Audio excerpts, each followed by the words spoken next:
My name is Pathley Wah. I am currently 20 years old, live in the United States. So my name is Coplace Desjardins. I just turned 26. Hello everyone, my name is Honey Lei Ong and I'm 17 years old. Hi, my name is Wadipa and I'm 25 years old. My name is Kisu and I'm 22 years old. So I was born in Mekaki, but because it was so close to the war zone, then my family moved to Melau refugee camp in Thailand, and that was where I grew up until I was 10 years old, and ever since then I had been living in the United States. I was born in Panay Bako, so that's in current state of Burma, or now known as Myanmar. And where do you live now? I live in Calgary, Canada. I was born in Thailand in the refugee camp called Melau, which lies between the Thailand and Myanmar border. I was born in Thailand, refugee camp Mekolka, and I now reside in Surrey, BC. And I was born in Bekla, Thailand, Mela camp. And right now I live in Sweden. Personally, I think 9 and 10 is pretty accurate just because I try not to lose that and trying to speak Korean whenever I possibly can.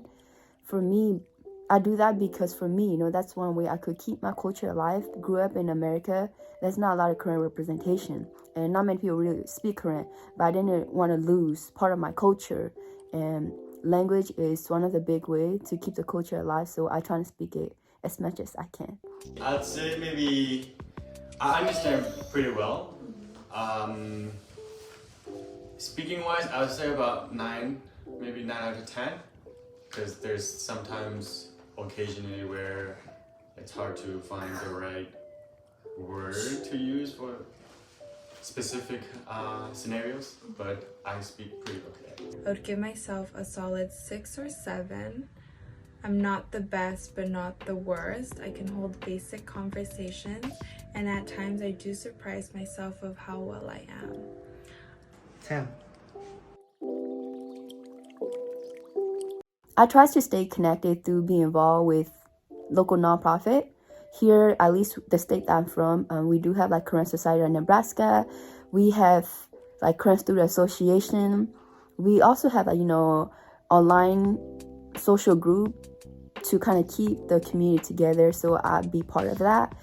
Also, every time, I'm given the opportunity to share my story as a refugee, as a young girl from the Korean refugee community, I try to do that because we are not know enough and we need more people to speak on the struggle that we have gone through. That's why I try, my best.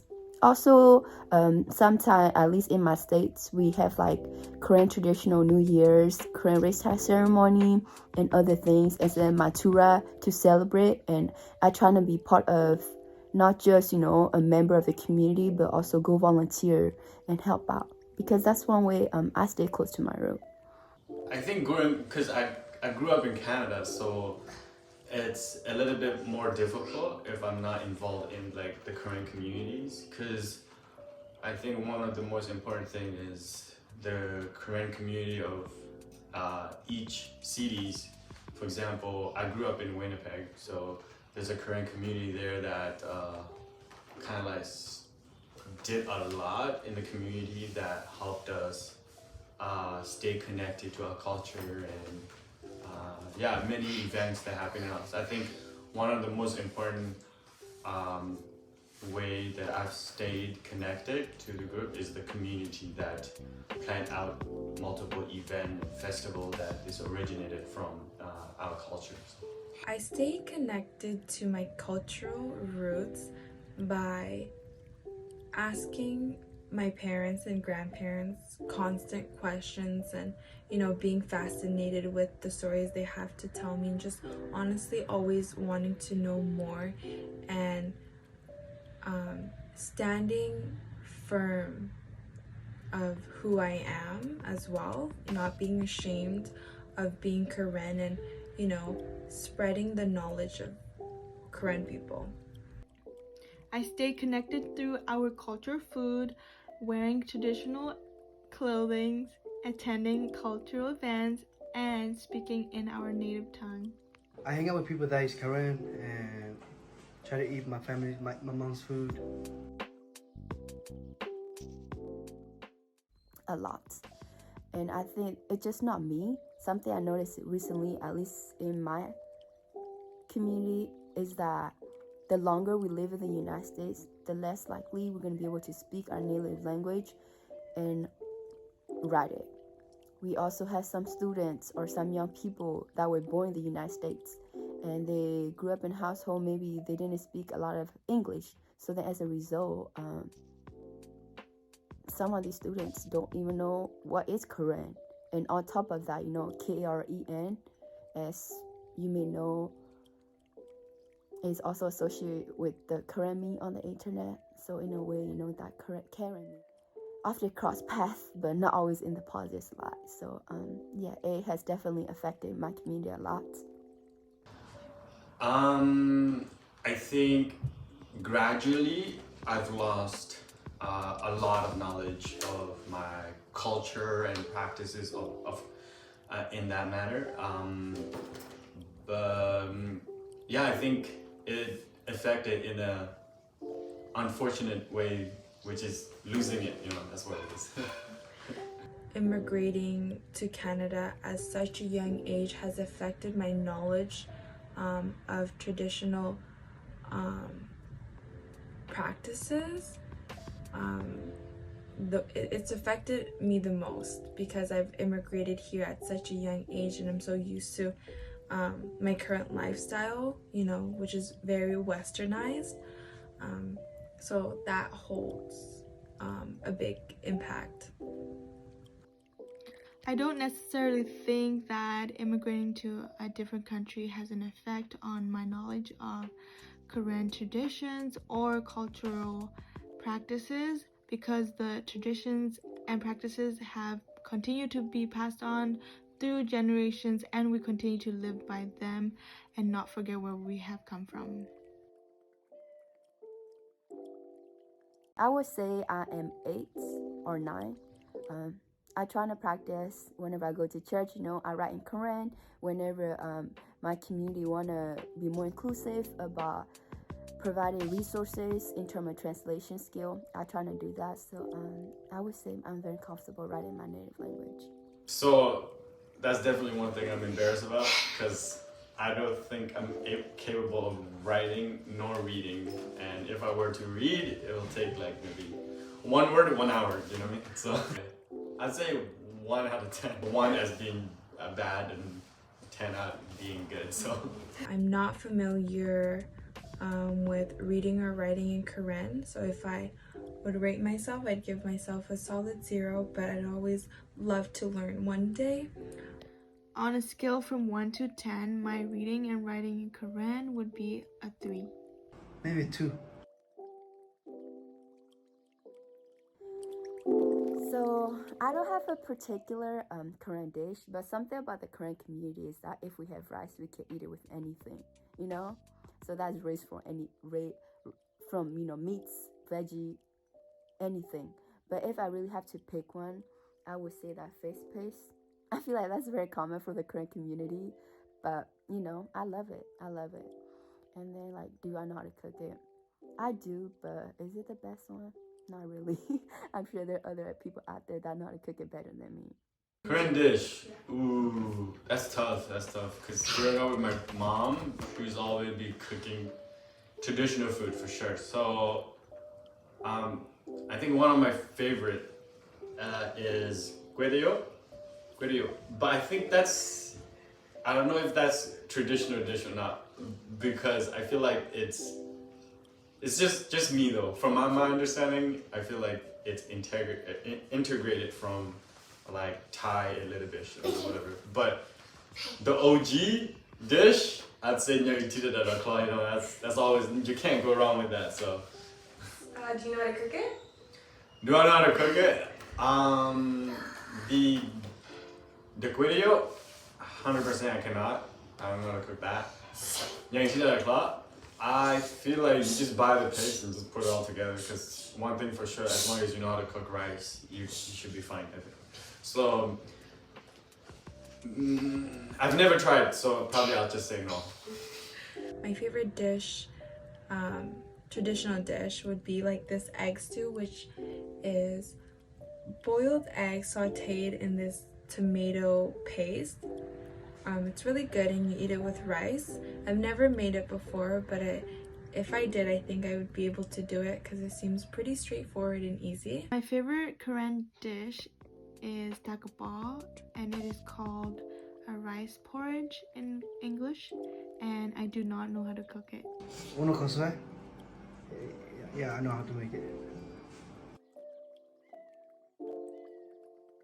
There's a lot that I want to know about my own culture, my own identity, and my root, but unfortunately, due to the ongoing conflict that has been happening more than 70 plus years, we are losing our Korean history, literature, and also the traditional ways of life.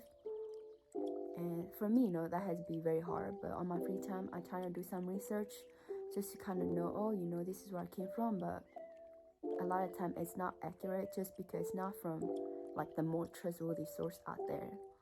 But if it was possible, something I really wanted to know about the Korean culture or history is that to have like an accurate time frame of events happening in the Korean states or in the Korean community. Say for example, right, before it was Myanmar or Burma, the place that where my family grew up born is called Greenland. This is like we in Korean we call it Kola, but English it will be translated as Greenland because it's land that's green, filled of peace and prosperity. But because of the war and all that stuff, it's not there anymore, and it has changed a lot. So from Greenland till now, I kind of, if possible, I kind of want to know, what are the exact timeline of things happening to my community. I think the folk tales are quite fascinating. When I was in like the refugee camp, we hear this and that, right? All the folk tale stories and all that. Like for an example is like Miyape, those ones, right? Like I don't think those folk tale stories. I don't remember much anymore because I grew up in Canada, so I think that's one of the things that I would love to keep in the culture, to know about these folk tales and all that stuff. So that'd be pretty cool to pass it down to generation, even though we're not living in Korean state anymore. Something I want to learn about the Korean culture is just the reading and writing, most importantly. One thing that I want to be able to learn more about Korean culture is to be able to learn how to cook all types of Korean food. I want to learn more about the history. Yeah.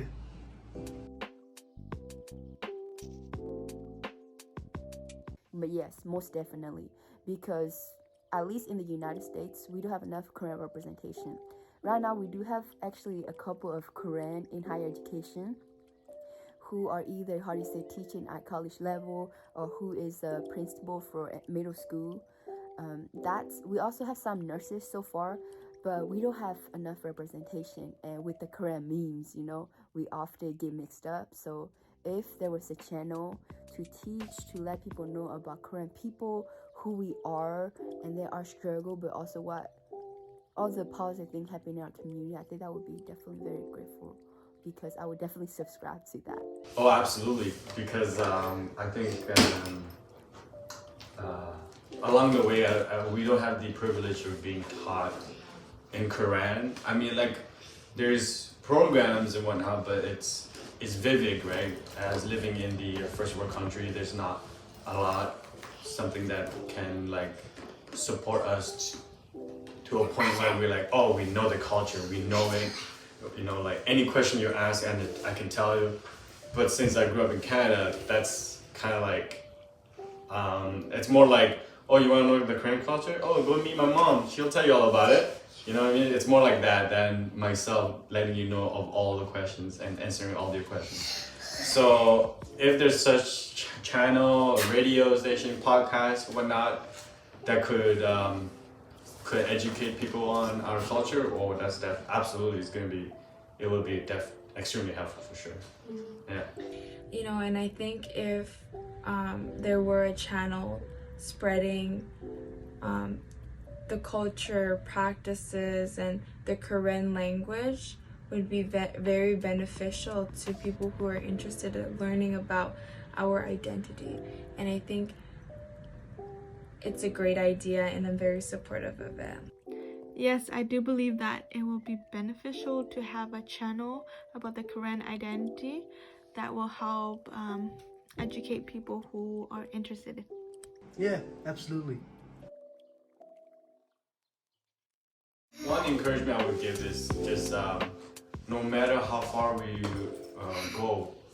gone away, or no matter how far we moved away from home, is we should always bring it with us, because and one way to bring that is through knowledge, right? Through knowledge and knowing what it is, and knowing what home is, knowing what a culture is.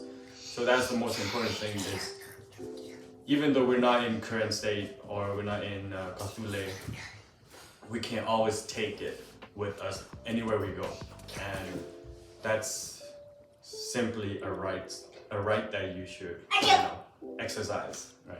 You can take it wherever you want. So certainly that's something I would say, is just take the culture wherever you are. It doesn't have to be in Gathule, it can be anywhere in the world. So. Hi everyone, my name is So. Welcome to the Karen community. I am 17 years old here in BC, Canada. I want to thank you guys so much for watching this video, and I want to let you know a couple of things. So starting off, this channel is dedicated to exploring and understanding the rich and complex culture of the Karen community, and as well as providing support and guidance to those who are wanting to learn more. So as I continue to create more content, I hope to inspire and educate, especially the Karen youth, more about the unique tradition, practices, and challenges faced by our Karen people. And your feedbacks and comments are much appreciated, and I hope you guys can comment down what you guys want to see more or learn more about the Karen culture, as this will definitely help me grow and improve this channel. Thank you so much.